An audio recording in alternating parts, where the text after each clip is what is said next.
Mr. Chairman, members of the committee. HB 193 is essentially designed to require Congress to declare war before they deploy the Virginia National Guard to overseas combat operations. Nothing in this bill would take away any of the responsibilities or authorities that the governor currently has, nor that the federal government currently has. But the problem, as I see it at this point, is we find ourselves in a situation that the last time Congress declared war was about 83 years ago. That is not the last time we went to war. And we're increasingly find ourselves in a situation where men and women are being asked to go and fulfill their obligation to the Constitution, where Congress is not willing to fulfill its obligation to the Constitution. And so this is, I think, a fairly simple effort to just simply say, if you're going to take that additional step to deploy the Virginia National Guard in overseas combat operations, then Congress needs to declare war before they do so. I'm happy to take any additional questions from the committee. Okay, I know that we have, Senator Rome, you had a question? Thank you, Mr. Chair. Question for the patron. So basically what I'm trying to figure out from the language on this is, because we're dealing with federal orders, if we were to enact this, is this basically merely symbolic within the Code of Virginia? Because wouldn't the executive at that point still have the authority to call up members of the military, including National Guard, regardless of the Code of Virginia? Mr. Chairman, I'm sure there's a symbolic aspect to it, but I still think that this is something that would, at the very least, cause there to be a lawsuit, cause there to be standing essentially to question whether or not the federal government had the authority to deploy guardsmen in overseas combat operations. It is clear that the federal government doesn't have unlimited authority with respect to activating the Guard. But I do think taking this additional step to say that the position of the Commonwealth of Virginia is this is what we require, because this is ultimately what the Constitution requires. I see that we have the Adjutant General, Major General Ring here, and I'd like to ask if he would like to comment on this and its potential impact. Mr. Chairman. Senator Reeves. As the General comes forward, could you also have, General, can you talk about Title 32, Title 10, and Section 502, and how you all are dispatched according to those different sections to help Senator Rome understand the the complexity of the duties on how you guys delineate what is what? Mr. Chairman, yes, sir. The National Guard is primarily a federally funded force in accordance with our U.S. Federal Code. When in dwell, we dwell within a U.S. Code, Title 32 Federal Code, which takes that federally funded manned and equipped force and places it under the authority of a governor.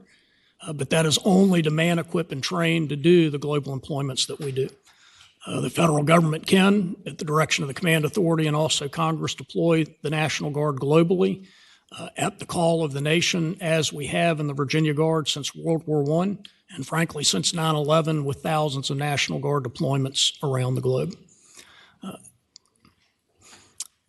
The concern with this legislation is that any restriction on the federal mobilization of the National Guard for global operations puts the Virginia National Guard force structure at risk of being transferred to another National Guard state or to the U.S. Army reserves or the U.S. Air Force reserves. The reason for that, again, is we have an obligation to meet that federal role and that federal mission. So if we're not available to do that, and the National Guard is part of our total Department of Defense, makes up over 40% of our total Army and our total Air Force combat reserve.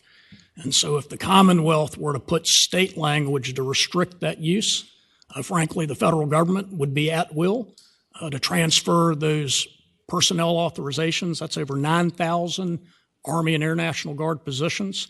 Our military equipment, that's over $1 billion in federally provided military equipment that we, the Commonwealth, rely on when and dwell to be at the call of the governor to perform emergency response operations, whether that's floods, hurricanes, or snowstorms, as we have National Guard personnel right now on state active duty.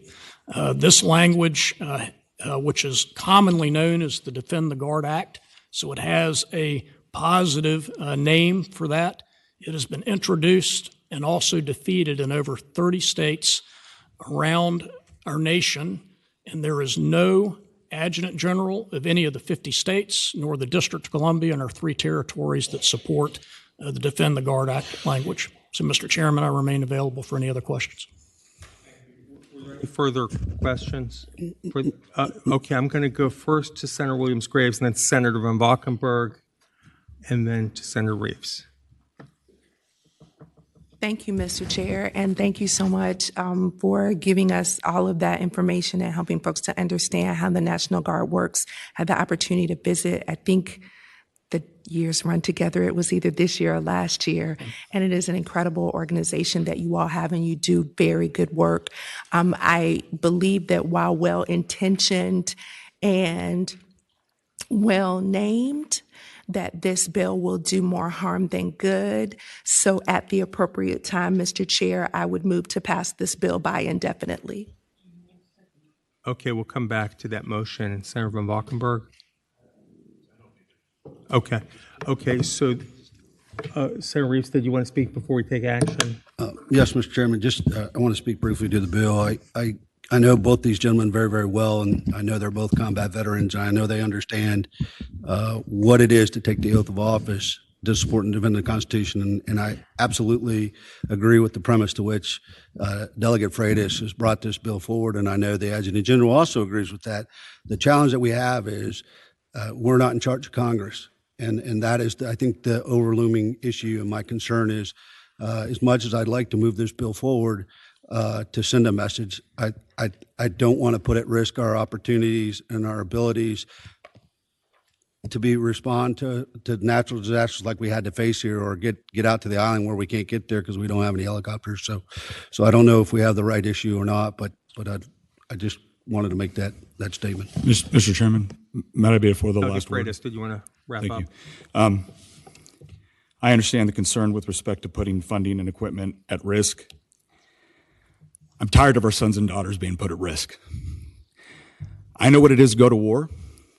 The chief co-patron of this bill, Delegate Helmer, knows what it is to go to war. We know what it is to go to war. You know what we don't know what it is? To have Congress declare war before they send us. I just dropped my son off. He's at MEPS right now. He's shipping off to Fort Benning, Georgia. He'll go through infantry basic, then he'll go through airborne, then he'll go through ranger assessment. Nothing in this bill helps him. He's active duty. We have a robust active duty force, which is still at the full disposal of the executive branch when it comes to conducting limited combat operations overseas.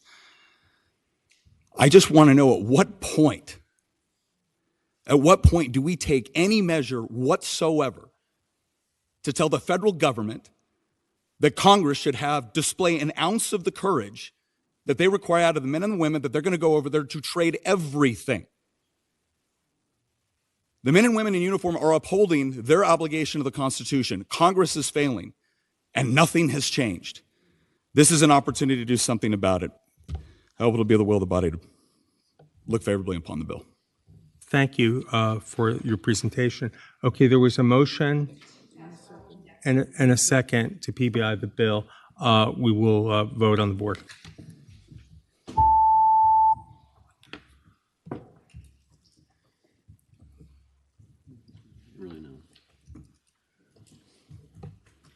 Ayes 10, noes 5. Okay, thank you. Thank you, Mr. Chairman, members of the board.